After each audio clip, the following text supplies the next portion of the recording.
We have another question here coming in from Nicole. Nicole says, I pivoted to tutoring for SAT and ACT. Okay, that's cool. My monthly fee looks huge, like a car payment. Should I charge per session or stick with a monthly fee? Nicole, can you put in the chat how much it is? You can just send it to me if you don't want to talk about it, but like what's your monthly fee? And I want to know what looks huge. Because when people say it looks huge, I think we have like a different an opinion on what huge is. $349. No, I don't think that's too much. I mean, the market will let you know if it's too much. You can't guess at it. Okay. I kind of like a monthly fee with a built-in kind of programming and package. Like, think about this. Also, your value proposition. Price is always tied into the problem you solve. You should charge more. Okay. The bigger problem you solve is, right? So I would say your kid doing well on the SAT, ACT, and your kid getting into the college that they want and getting the degree that they want, and maybe getting a scholarship that could save you $50,000, like that's probably worth 6 months of $349. You have to sell it that way. You have to tell it that way. You have to pay for it that way. Nicole says she gives for $349 a month. I get 3 weekly Zoom calls and 1 one-on-one tutoring Zoom call with me.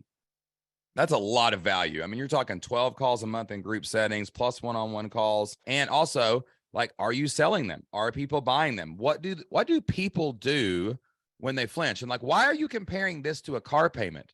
Comparison is the thief of joy. That's not a car payment. It has nothing to do with a car. It has nothing to do with anybody else's selling it. It has everything to do with the value proposition. You're letting confirmation bias get in. Like, would I pay that? It don't matter if you would pay that. It matters if a parent who wants their kid to get the scholarship because they need 1 more point on the ACT will pay $349 to save $300,000 for the scholarship.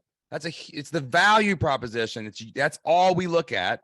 And then we look at our target market and what they will pay, never what I would pay. Okay.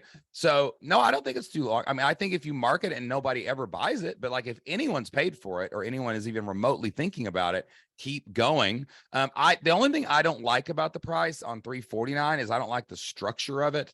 Because I think that's a weird price, because like there's no difference between $300 and $399 really when people look at it on a screen. The only suggestion I would make is maybe make it $299.